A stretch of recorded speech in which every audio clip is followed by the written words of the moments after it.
person of Dr. Brooks. And yes, he's here today.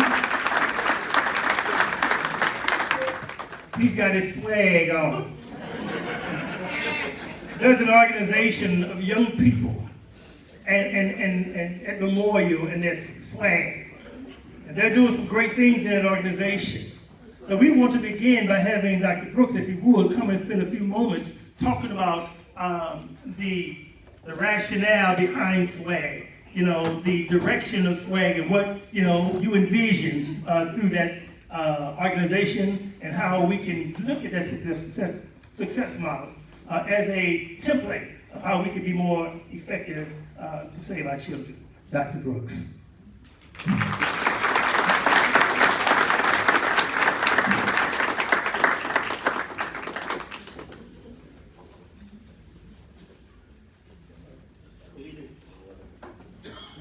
Good morning, everyone. It's good to be here with you. I see this is truly a quilt of our community. All of you who have come together. Tomorrow we will gather with the Jewish community and the Islamic community and the Christian community at our church for a celebration of the life of Emil King. What these kinds of gatherings do for our community is show us that we are always stronger and more efficient when we work together. Yes, sir. Yeah. And SIMA has been able to literally bring together the different churches and mosques and parishes and even those who have Pastor Pillow and Sister Sheets. You'll get that later on.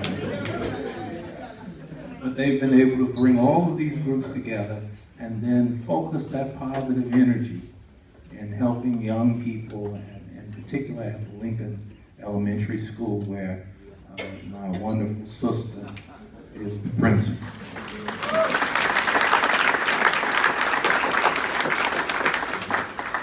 Now, I'll get my bearings in just a minute, just as soon as my beautiful wife raises her hand, wherever she is. Where are you, baby? All right, right next door. Okay. All right, now I'm good. Swag. Swag is literally students working to achieve greatness, and what it does is it takes young people and equips them with information, and then inspires them to achieve greatness in whatever they feel called to do. We come alongside EVSC and Joshua Academy and the new charter school at USI and all these others, and we just simply have become a supplement, like SIMA, a supplement to their educational experience, educational and development experience. We are not trying to replace anyone. We're really just trying to reinforce that which is being taught in the various educational institutions in this city. There is a need. Teachers can only do so much. Principals can only do so much. Law enforcement can only do so much. All of us have to work together to make sure that every young person that comes through this community achieves three things. The first thing is that they must first develop themselves. You've got to develop yourself. The second thing is, then you've got to reach back and help someone else. And then the final thing is, because I am a Christian pastor, there ought to be that spiritual drive in your life that allows you to endure the storms, but to come out of every test with a stronger testimony. And so swag is simply another way in which we can expose young people to the process by which you get into institutions of higher learning. What does that process look like?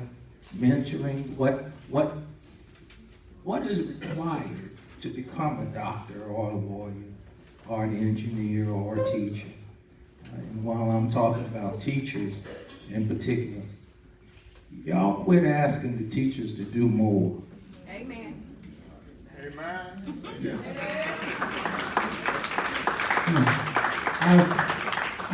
I've recently started telling law enforcement, you do enough. It's time. People want law enforcement to be everything.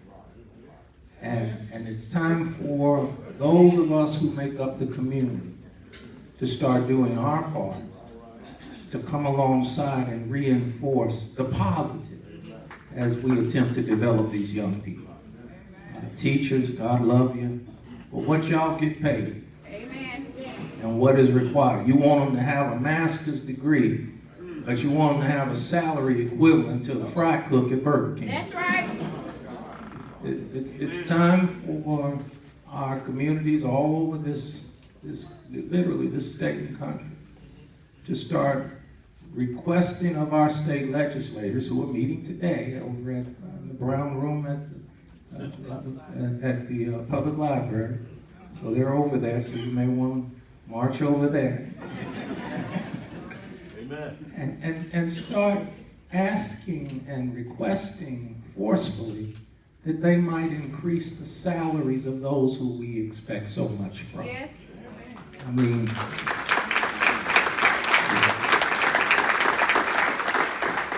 you want me to have a 4-year degree, you want me to have a bachelor's, a master's, a doctorate, you want me to pass a state exam, you want to put me under all this scrutiny, and then you expect me to turn out future leaders in our community.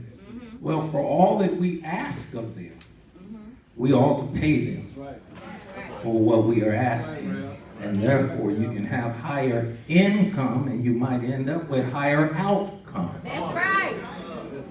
And so I think it's important that we have sessions like this where, one, we talk about our programmatic models, SIMA, and SWAG, and God has not created any of us without talent. All of us have some role to play in making our community better. Everybody. None of us have everything, but every one of us has something. That's right, man. If M.L. King didn't teach us anything else, he taught us that fact. That all of us have a responsibility to make the world a better place and to brighten the corners where we are. All of us, everybody, can be great. Everybody. And so I'm talking to all these great people this morning saying, find that place, whether it is SIMA, which, I mean, Ted McCrary and brothers, and I think you've got a sisters chapter now, don't you? The work that you are doing. People have grown tired of hearing the church talk about your faith, but not show it. What the world is calling for us to do is to put legs on your faith and start shaking up things. Give these young people something to look forward to. Make our community a more youth-friendly community. We're here in the C.K. Newsom Center. A lot of us, we used to come to little dances here. You know, I know y'all holy now, but you remember when you were doing the dog.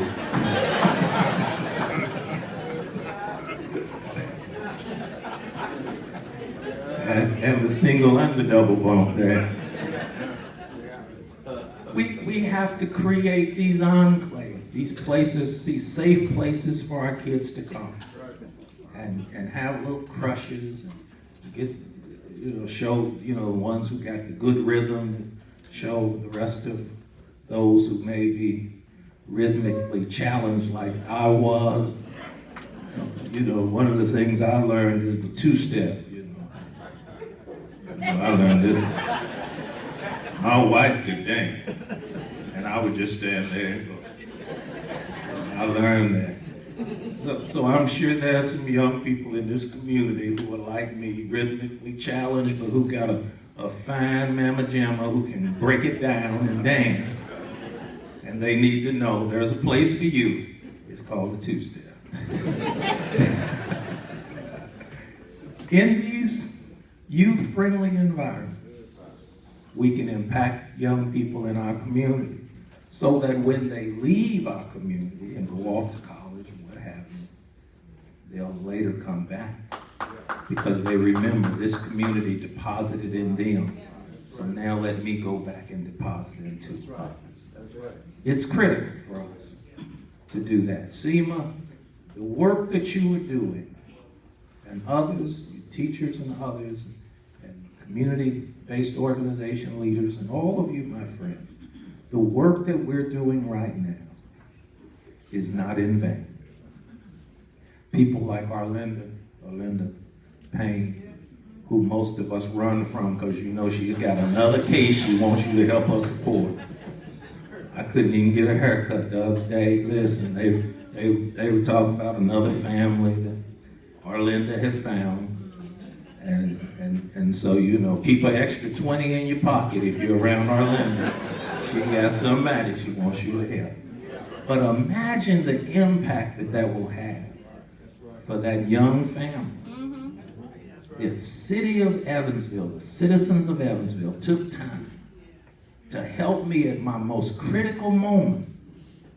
And as a result, now that I'm at a place of stability, I now will give back because they've given so much to me. That, my friends, is how this is supposed to work. And so we're at the Memorial Church and Memorial Community Development Corporation. We had a wonderful Christmas and Thanksgiving season. Gave out over 500 bags. Helped sponsor over 100 kids of incarcerated parents. Helped 5 families that were affected by AIDS and HIV. And then we had what I call secret disciples who were going into grocery stores and would see people, you know, now some of y'all may not have struggled, so you may not understand this. But for those of us who have struggled, we can smell struggle on somebody else. And so what they would do is they would go into stores and would see people with groceries in their baskets and just say, listen, can I pay for your groceries? The Lord has blessed me. I just want to be a blessing to you. And that went on all during the Christmas season. Little things like that. Listen, people always talk about the pandemic. But what I like to share with people is the God who transcended the pandemic. God did some great and wonderful things even in the pandemic. Yes. Even in the pandemic. During the pandemic, we cut the ribbon on 50-unit development over on Lincoln and over by Bayard Park. That was in the pandemic. In the pandemic, we cut the ribbon on like 5 to 10 houses for families. Now, everybody talks about wealth creation, but everybody knows that most of our wealth is tied to our homes. So as we create these opportunities for home ownership, we're creating wealth in our community. Just did it yesterday, as a matter of fact, and we work closely with our friends at Habitat. Thank you, SIMA, for reminding us. It does take collaboration, and collaboration causes leveraging, which means that we're able to do more because we're bringing more resources to bear. So let us not, we've got the clinic, the Deaconess, we collaborate with Deaconess, and we're doing the medical clinic. They just now hired another medical doctor because building capacity. I don't know how they felt when we first gave them the proposal and talked about the relationship. I think that they might have been a little skeptical, wondering if there was really a market niche and a need. But as a result of that collaboration, now they've had to hire another doctor because of the caseload that's happening at the clinic. Think about the families that are being affected by that, and think about the needle that's being moved as a result of providing those direct medical services over there. For years, we've watched our community in Evansville, especially the African American community, be negatively impacted by a lot of these maladies, diabetes, hypertension, and other things. Think about how we can potentially move that needle in a positive way. perhaps even bringing down that infant mortality rate that's extremely high in this area, especially among minorities. So all of these things, we are trying to do our part and effectuate positive change. But at the same time, we know that we can't do it all. SIMA can't do it all. Fraternal folks can't do it. Sororities can't do it all. Law enforcement can't do it all.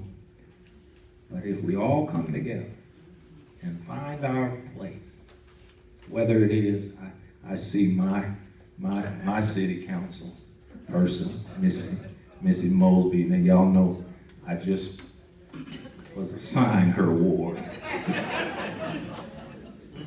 But she's my city council person. Alex is fourth ward, he is here. And we encourage them to continue to develop policies that will help positively help redevelop the center city in particular, because that's where my passion is and that's where my residency is. It is, and I don't live in the center city because my credit is bad. As I remind all of our public elected officials, I live in the center city because that's where I choose to live, that's where I'm comfortable living, and I want young people to see professionals right here in the center city, getting up every morning, going to work, going to their chosen professions, so that they then can replicate that action in their future as well. And so we have to challenge our public elected officials to continue to bring resources into our community. It's been under-resourced. We have to acknowledge the history there. There was a time in this city where the money that was supposed to come into the center city was being used to tuck point the courthouse and some other things. And so as a result of the redirection that has gone on with folks like Missy and Alex and others, helping bring those resources into our community, we're able to rebuild now our community into the marketplace that it needs to become. So let's do our part. There's planning that needs to go on. So somebody please continue to encourage all of us to work together and do our part. If I can help somebody as I pass along, if I can share somebody with a word or a song, if I can show somebody that he or she is traveling wrong, then my living will not be in vain. And y'all thought I was going to be long-winded.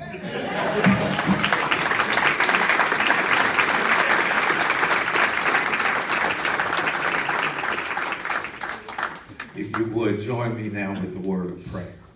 Our Father and our God, we thank you for being so good and kind to us. You, O God, have blessed each one of us with gifts and talents. And now, O God, you've blessed us with the opportunity to use those gifts and talents to enhance this community that we've been blessed to live in.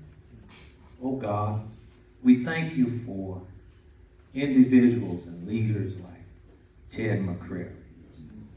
Thank you, oh God, for those kinds of personalities in our community who see past themselves and ask the question, what can I do to make the lives of people better? Oh God, may each of us continue to do our part to enhance this community and to help those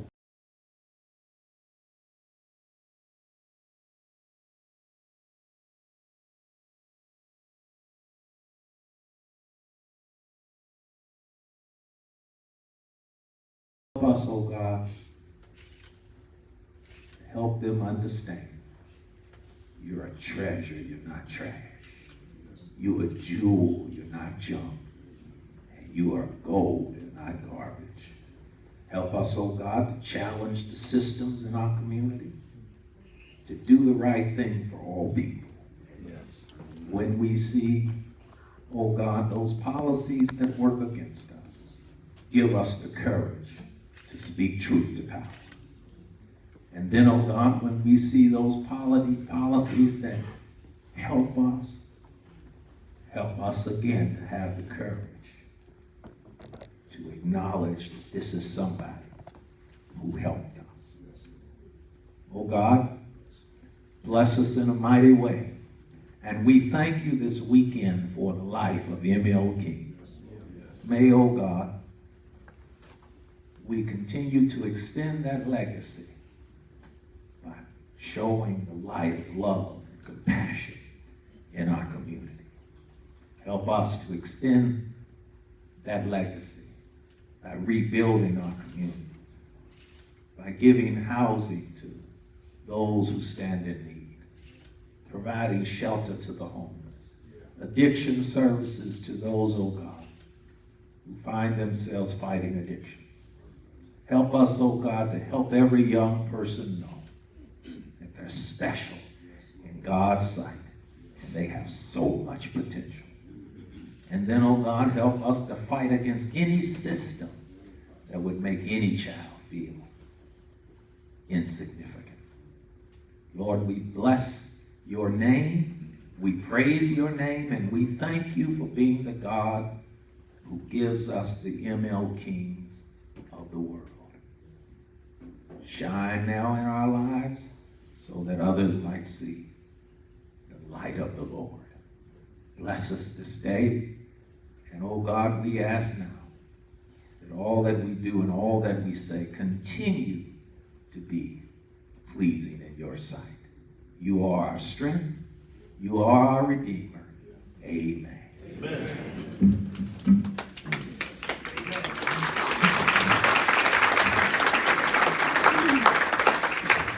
At this time, we're going to ask Zaire McNary to come and say a word to us. Zaire McNary.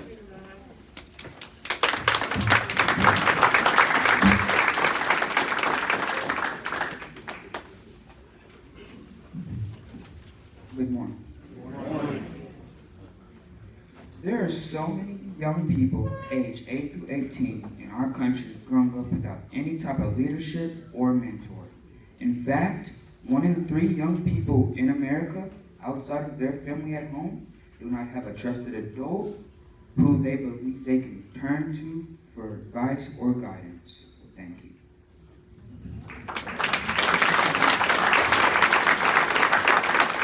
One of the young men of SIMA. Now, what we're going to do now, we're going to broaden the aperture just a bit. And now we've talked about success models. We have not come to the crux of why we're here. Because there are some serious problems that we are facing, some grave challenges that are before us. We need to not just talk about the problem just to talk about the problem, but to look at the problem straight in the eyes for the purpose of coming up with viable solutions. And so right now what we're going to do is we're going to look at a challenging component in our community that is robbing our youth before they even get started. We have today Dr. Matoya Bailey, who's been employed at the Evans Edinburgh County School Corporation since August of '92 and has served as a teacher, counselor, assistant principal / dean, principal. He did everything but custodial. But he's here today. He's here today because he's currently a truant officer. That's what's important today. When kids' attendance is waning, when they're always late in absence, that's a problem. And he is here because he is very sensitive to the needs of our children in terms of dealing with truancy, absenteeism. And then when they get there, they have a very lethargic attitude toward learning. I'm glad he's here today. He is the minister for 14 years of the Little Valley Missionary Baptist Church here in Evansville, Indiana.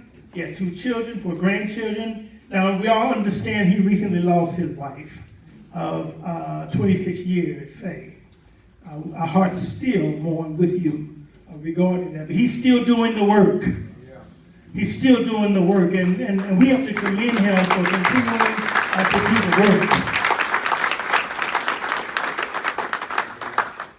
One of his mantras is simply as has been so eloquently stated: if I can help somebody, then my living shall not have been in vain. Dr. Bailey, we want you to come and speak to us about the challenges so we can see viable solutions in the midst of that. Dr. Bailey.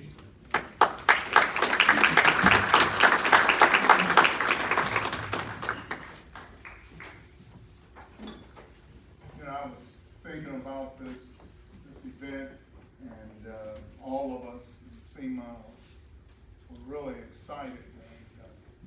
And one of the things that came across my mind was that if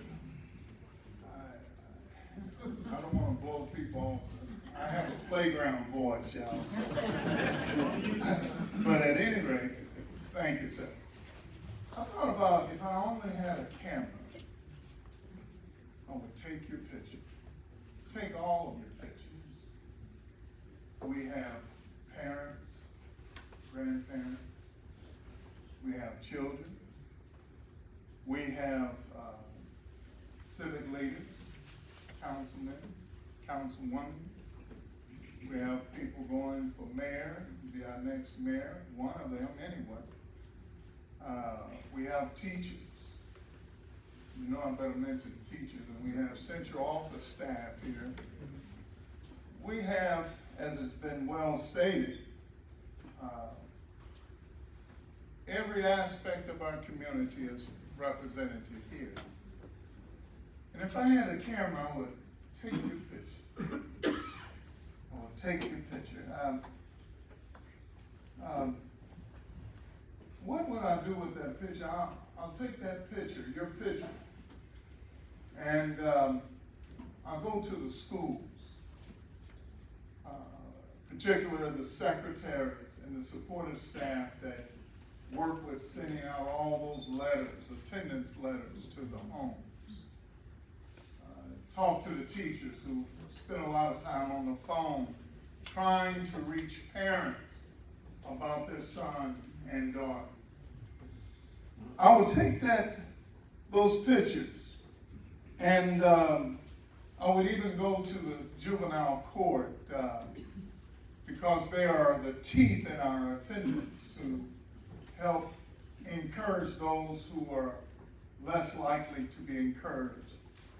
And each time when I take the pictures and show these people what you were doing here on this day, I would tell them these people care about you. That's right. All of these leaders, they care about you. That's right. And then when I take it to the teachers, I want the supportive staff and the teachers to know, hey, look, you're not in this game alone. There is a host of people who care about the kids as well. And then I would take the pictures. And as I'm doing home visits and seeing that young man riding his bike instead of being in school, I said, man, why you out here? And then I show them these pictures of all of these folks. Who cares about him or her, or the little girl that's walking down the street.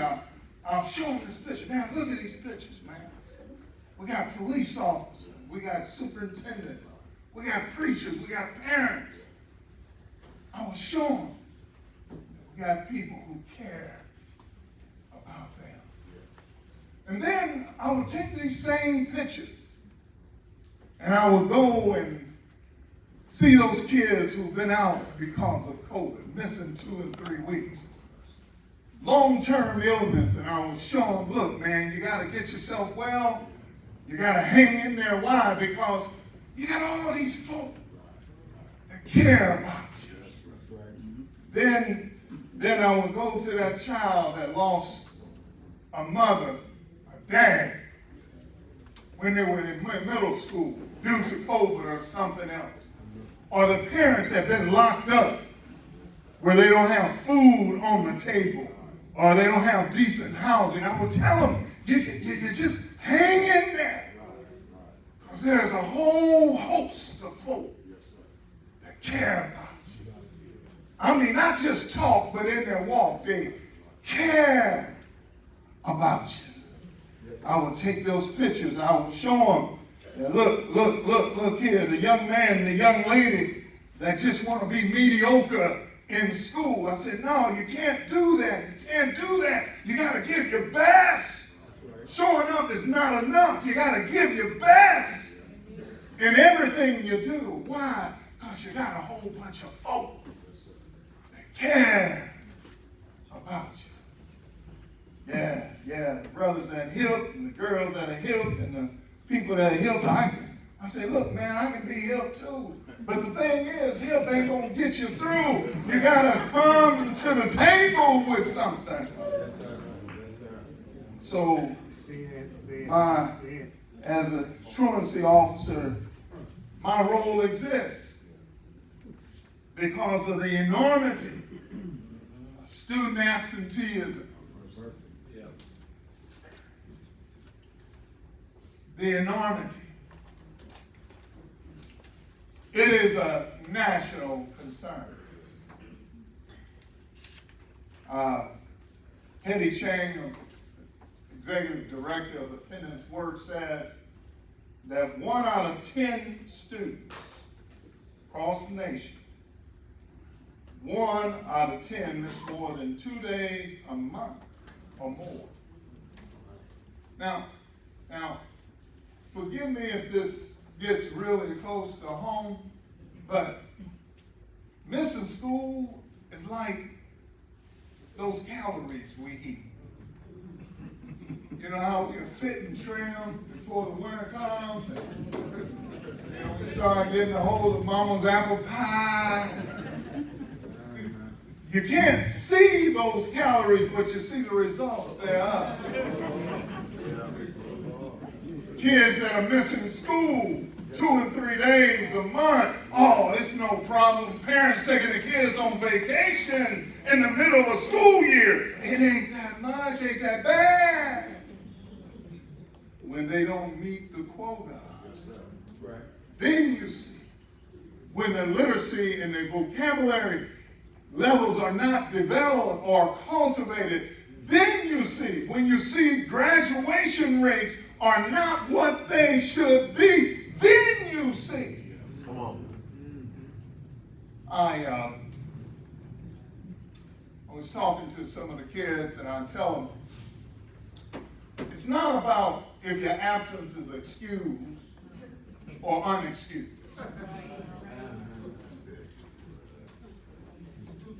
It's about that lost instructional time. If that were our paradigm, and I understand we as school officials, etc., there's a protocol that we have to follow. But when you're talking about learning, your child got to be ready to go in that classroom every day if you expect your child to achieve. And since I'm here,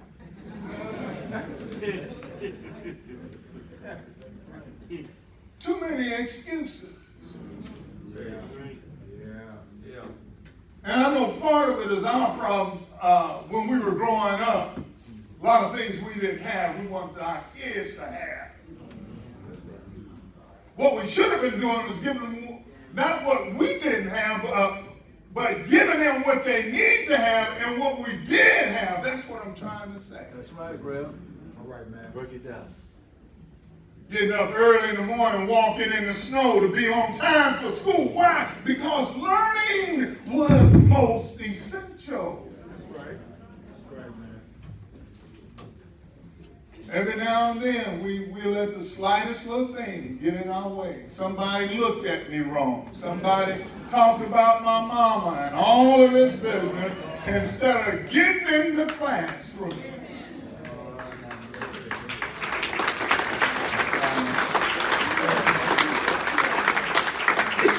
1 out of 10 miss more than 2 days a month or more. And that affects them long-term systemically. Do you not know that there are people, they look at these numbers, y'all. They look at these numbers and they can determine at the 6th grade level who will graduate and who will not. Now, I understand they're looking at those numbers, but they also need to look at the numbers instead of seeing a problem of graduation. They ought to also look at what can we do to provide interventions and not prisons.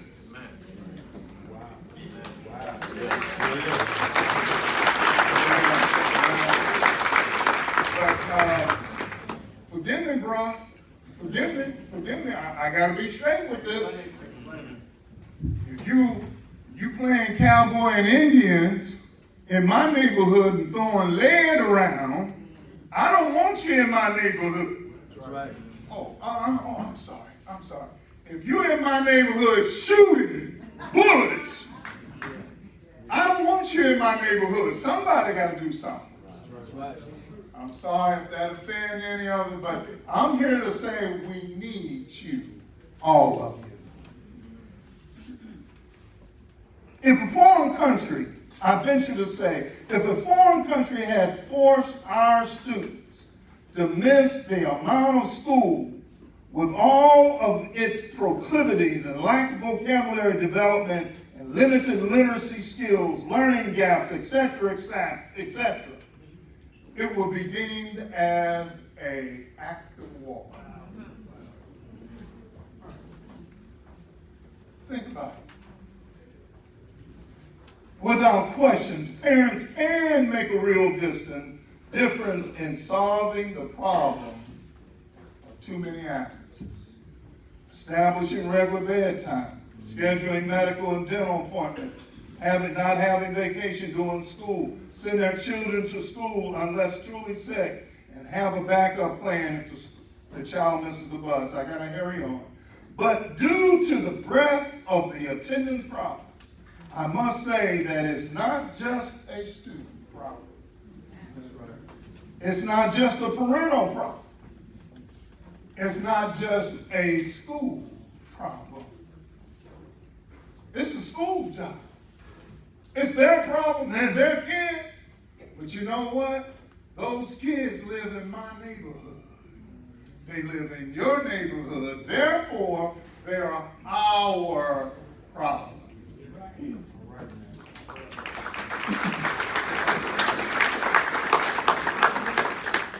When you and I can work together in our homes and in our schools and our communities, we can make a difference in the lives of our children. Oh, I gotta close. Yeah, I gotta close. I'm long overdue. I gotta close. I look for examples that I can use to be part of my speech, and I kind of look around and I look at some of these rocks that these ladies got on their hands. Diamonds. Yeah.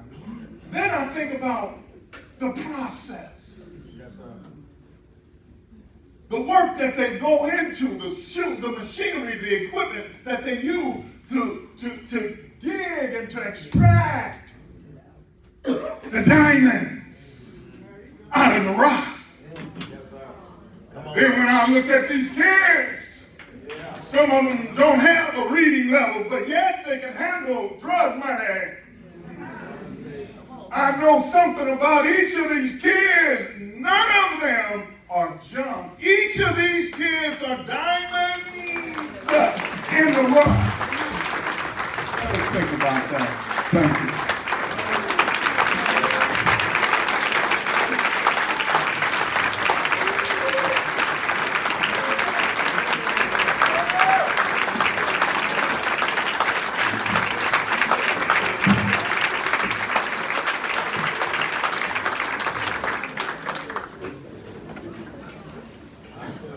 As we go throughout the year, we're going to have summits where many of you are going to be invited back to begin to workshop through and to begin to brainstorm, not only dealing with the problem, but now bringing viable solutions. Thank you, Dr. Bailey, for helping us to understand the severity of just missing a day of school and what we can do to curb that.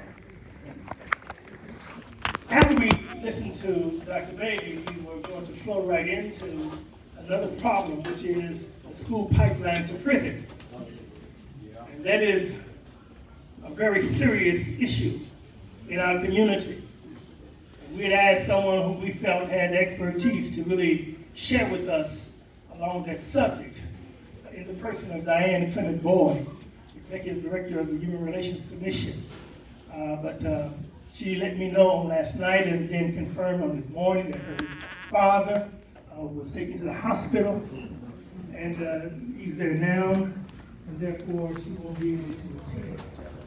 And she mentioned to me by name, Mr. Clements, that we could come together and go to God in prayer in his behalf. So I'm going to ask you to bow with me right now.